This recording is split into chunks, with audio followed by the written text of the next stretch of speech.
falando agora do personagem Timão, do Ciclo Sem Fim, né? Do Rei Leão. Bom, o personagem Timão. Ai, era muito divertido o Timão. O Timão também era um personagem que eu achei assim, né? Foi um pouco até arrogante da minha parte. Posso dizer isso, que eu falei, o Timão é divertido, o Timão é legal, vai ser mais tranquilo de fazer. E eu tomei bastante feedback. Nossa, eu levei algumas ideias, né? Levei um boné na época, levei umas coisas interessantes pro teste. O diretor até pediu pra ver e ele falou assim, nossa, tá muito interessante, mas tá assim, far, far away. Falou muito distante, nada a ver do que é o personagem. Mas foi muito interessante. O Timão também foi um outro tipo de desafio, não foi através da roupa.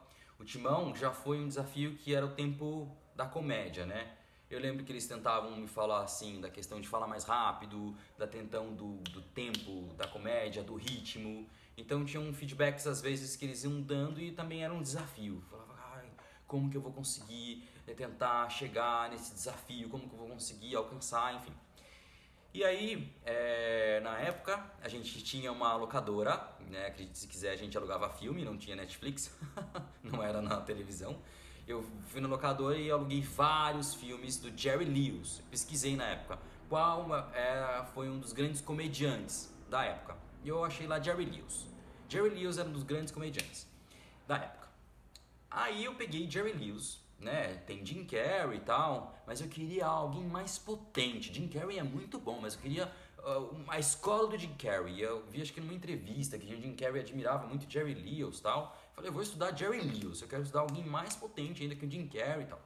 Aí eu comecei a assistir todos os filmes do Jerry Lewis. E aí eu vi os tempos de comédia, né? Os personagens que ele ia mudando, eu achei muito interessante. Isso foi muito legal também.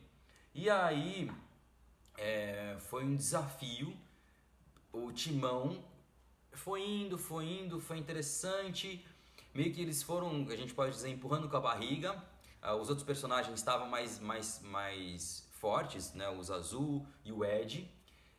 Mas o Timão estava indo mais ou menos. Mas o Timão mesmo só foi interessante no dia que eu coloquei o boneco. Eu não sei porque cargas d'água, a gente estava mais para a final dos testes. Eu não sei porque cargas d'água foi a penúltima audição. Minha penúltima audição. Quando eu vesti aquele boneco, eu não sei se foi a experiência, eu fui ginasta, né? Eu não sei se foi a experiência de ter tido tanta experiência com ginástica olímpica, a experiência física, corporal, ter essa questão do físico muito forte. Quando eu coloquei o boneco e eu comecei a me movimentar com o boneco, os diretores fizeram uma cara assim e perguntaram: você já trabalhou com boneco antes? Você é bonequeiro? Eu nunca tinha trabalhado com boneco na minha vida. Foi a primeira vez. Mas quando eu coloquei o boneco e eles começaram a dar as dicas de como era o boneco, né? Eles falavam, você não pode aparecer, o boneco é o que tem que aparecer, você tem que trazer a verdade do personagem através do boneco. E pra mim aquilo foi meio que mágico, foi muito interessante, de trazer a verdade, mas meio que você sumir e trazer vida para aquele boneco. Então foi meio que mágico, não é mágico, mas foi mágico, mas não é mágico, parece místico, mas não é místico, porque né, acho que eu tava mais de 6 meses ralando toda aquela, o que eu posso dizer que é assim, toda aquela experiência de tentativa e erro, tentativa e erro, tentativa e erro, tentativa e erro, em que não tava chegando a lugar nenhum para achar o Timão, que eles falavam, tá indo, mas eu tava tentando várias coisas, eu tentei por roupas, eu tentei, né, por vários estímulos e não chegava a lugar nenhum. Mas quando a gente colocou o boneco e eles me deram essas dicas, foi muito interessante que dali surgiu algo que deu uma casada, foi um estímulo. Então acho que vestir o boneco para mim foi um estímulo muito interessante. Tanto que eles nem estavam me cotando para fazer um último teste de Timão. Que quando eles me viram ali para fazer o Timão, eles acharam muito interessante, eles gostaram e aí me chamaram para fazer o teste no último dia, que estava o Ronaldo Reis, que foi o Timão de verdade, né? Digo de verdade porque eu substituía o Ronaldo Reis. O Ronaldo Reis era o Timão e eu era um dos personagens, um dos stand-bys que estudia o Ronaldo Reis, que substituía o Ronaldo Reis quando ele não podia fazer. E aí eles me colocaram na final lá junto com o Ronaldo Reis e mais um outro ator que também estava pleiteando a vaga para fazer o Timão, enfim.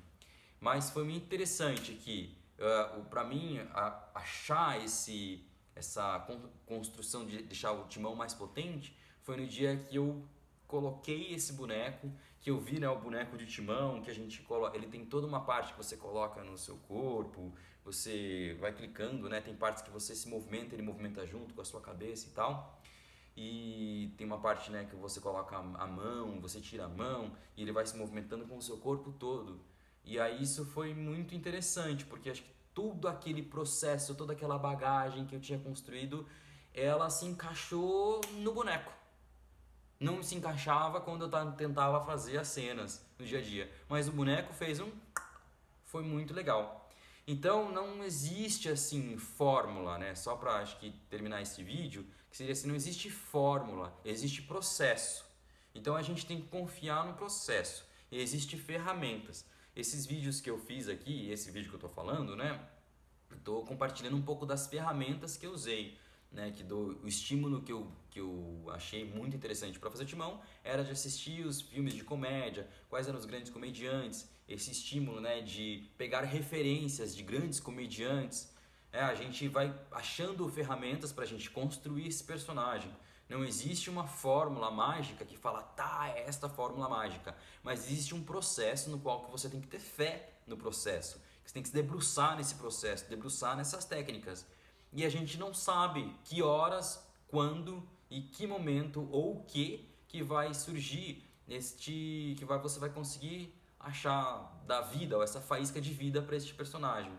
Mas é muito interessante que tem um momento que dá vida, que às vezes parece mágica, mas não é mágica, mas parece mágica, é paradoxo, né? Mas ele parece mágica, mas não é mágica. Só pra concluir, né? Eu fazia o personagem Ed, que era o personagem que eu defendia, e eu fazia o cover do Zazu e do Timão. Eu era stand-in, né? Stand-by. Cover é aquele que substitui o outro personagem.